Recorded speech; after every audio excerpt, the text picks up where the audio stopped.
ఒకటి కుప్పం, రెండోది హిందూపూర్. ఎప్పుడు ఓడిపోలా. ఏంటి చెప్పండి కూడా చెప్తారు. ఆ చరిత్ర మనం తిరిగి రాయాలి స్వామి. మళ్ళీ కంచుకోట అంటే మంగళగిరి, రాజమండ్రి లాగా తెలిసే విధంగా చరిత్ర తిరిగి రాయాలి.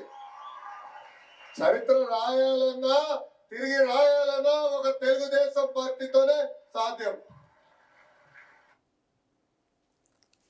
హిందూపూర్ ఎప్పుడు ఓడిపోలే, కుప్పం ఎప్పుడు ఓడిపోలే, మంగళగిరిలో చరిత్ర తిరిగి రాయాలి అంటున్నారు గౌరవ మంత్రివర్య లోకేష్ గారు, పాలకొల్లు నిమ్మల రామానాయుడు గారు, అలాగే రాజమండ్రి.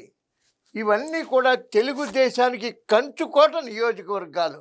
ప్రతి వ్యక్తి, ప్రతి ఎమ్మెల్యే ఒక లోకేష్ గారిలాగా, ఒక నిమ్మల రామానాయుడు గారిలాగా, ఒక చంద్రబాబు నాయుడు గారిలాగా ఇలాగ పని చేసుకుంటూ పోతే 175 వైనాట్ 175 అని జగన్మోహన్ రెడ్డి గారు అంటాం కాదు, వైనాట్ 175 అని లోకేష్ గారి చేత లోకేష్ గారు అనే రోజులు వస్తాయి. 175కి 175 గెలిచే రోజులు వస్తాయి. ఎప్పుడైతే చిత్తశుద్ధిగా ప్రజలతో మమేకమై ప్రజలే వారధిగా, సమాజమే దేవాలయం, ప్రజలే దేవుళ్ళు అనే విధంగా ప్రతి ఎమ్మెల్యే పనిచేస్తాడో లోకేష్ గారిలాగా ఆ నియోజకవర్గాలన్నీ తెలుగుదేశమే గెలుస్తుంది. మళ్ళీ 29లో మరో అఖండ విజయాన్ని మనం చూడబోతున్నాం.